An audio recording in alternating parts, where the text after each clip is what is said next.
and this has got to do with the opposition or the India Front allies who are going to be meeting at 9:30 a.m. tomorrow. This is a daily meeting which takes place to chalk out the strategy. But Arunima, tomorrow will be significant because one, the Delhi ordinance, if it comes up, and the second, of course, is that they are back fresh from Manipur. Yes, absolutely. And we'll have to wait and see what new strategy they come up with. They've tried the Kala Kapda protest. They've worn black cloth and protested. They've taken out Dharna. Sanjay Singh continues to sit outside, sometimes at the Gandhi statue, other times at gate number 1.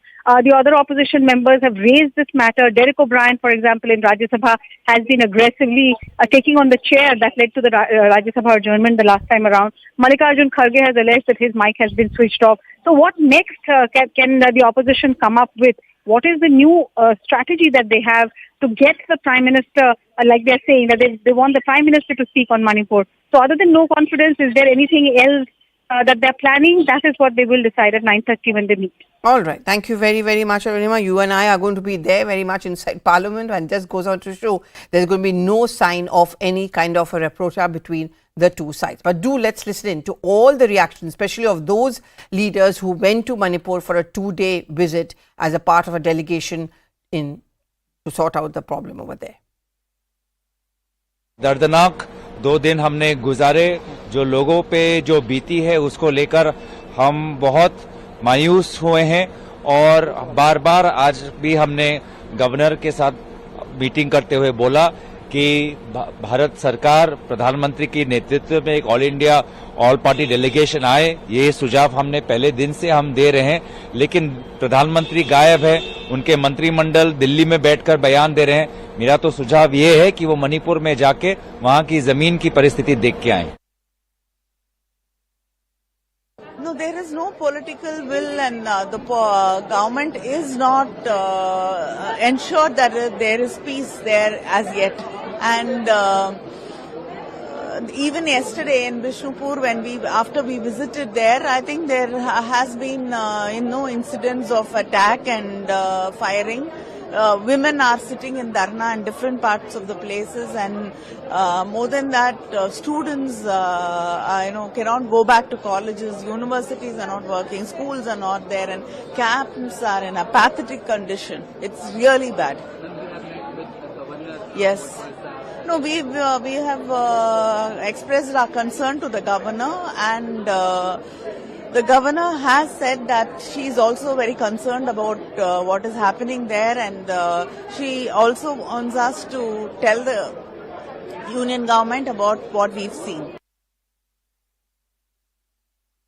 जो हमारे सारे delegation आए थे 21 संसदों, लोकसभा राज्यसभा कुल मिलाकर सारे संसदों की तरफ से ये ज्ञापन सौंपा गए हैं। जो चीज हमारे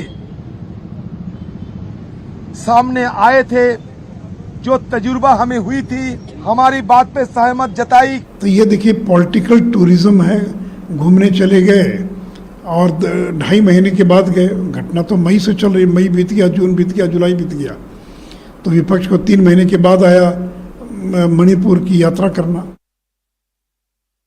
प्रधानमंत्री से बढ़कर तो कोई है नहीं, क्यों नहीं जा रहे मणिपुर? हिम्मत नहीं है क्या? वहां आंखों में आंखें डाल के बात नहीं कर सकते? जहां वोट मांगने गए थे वहां दिलासा देने नहीं जा पा रहे, तो ये कमजोरी किसकी है? इन्हें दिक्कत है, हम क्यों जा रहे हैं? हमारा सवाल है, आप क्यों नहीं जा रहे? बार बार भारतीय जनता पार्टी और सरकार के अलग अलग अधिकारियों ने कहा है कि मणिपुर के ऊपर हम पूरी चर्चा करने को तैयार हैं, तो फिर कांग्रेस क्यों भाग रही है? क्योंकि उन्हें पॉलिटिकल स्कोरिंग करनी है। उन्हें ना मणिपुर की चिंता थी, ना है, ना नॉर्थ ईस्ट की थी, ना है, ना ही भारत की। तो मोदी जी तो पूरी तरह काम कर रहे हैं, लेकिन ये पॉलिटिकल टूरिज्म के लिए वहां पे जा रहे हैं। रील करवानी है, थोड़ी फोटो करवानी है, खिंचवानी है, पूछेंगे अगल बगल से क्या बोलना है, वो करेंगे। यहाँ पर भी आदिवासियों से जो मिलने आ रहे हैं इसीलिए आ रहे हैं, फोटो खिंचवानी है, रील खिंचवानी है। मतलब वो कमेटी बना के छत्तीसगढ़ में जाए तो ठीक है, और यदि इंडिया यदि टीम बना के चल दे तो दिखावा है, और वहाँ तो स्थिति ठीक कर लेना। अभी भी 90 दिन हो गया है, मणिपुर जल रहा है, और उसको रोकने के डबल इंजन सरकार कोई प्रयास नहीं कर रही है। अब वो बहाने ढूंढ रही है, वो चीन का, इसका, उसका। मतलब ये है कि आप सुधार नहीं सकते तो दूसरे पर दोष मत दो। मणिपुर से कोई लेना देना नहीं, इनको सिर्फ राजनीति करनी है। अगर इनको मणिपुर से लेना देना होता, चिंता होती मणिपुर की, तो ये संसद में जब सरकार इस पे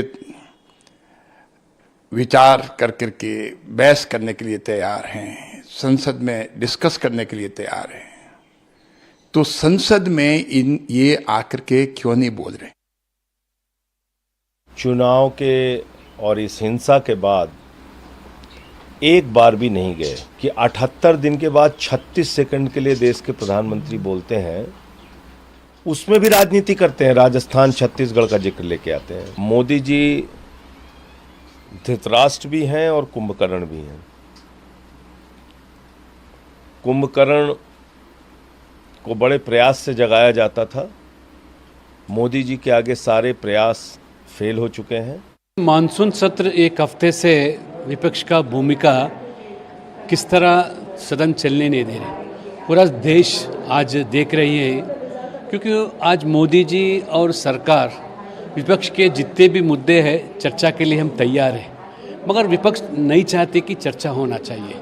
इसलिए हमारा जैसा संसद जो जन के मुद्दे जो है हम सदन में जब उठाना चाहते हैं प्रश्न के रूप में या स्पेशल मेंशन के रूप में, जीरो आवर के नाते हम तैयार करके आते 10-15 दिन से, मगर मौका ही नहीं देते विपक्ष के नेता, क्योंकि उसके पास कुछ मुद्दा ही नहीं है। सीएम पर सवाल सबका है, मैती समुदाय का भी है, कुकी का भी है, नागा का भी है। ये पूरे के पूरे चीफ मिनिस्टर साहब शायद अपने बंगले के बाहर के चीफ मिनिस्टर नहीं है, लेकिन लोग चाह रहे हैं restoration of peace and justice, जो इनके रहते नहीं हो सके। अरे इंडिया नाम से कोई मतलब नहीं है, इंडिया नाम से कोई मतलब नहीं है। ये कुछ परिवारवादी और भ्रष्टाचारी का जोट है। ये लोग ईडीआई या सीबीआई को रोकने के लिए एक हुआ है। इसका कॉमन मिनिमम एजेंडा है to resist CBI and ED, nothing else.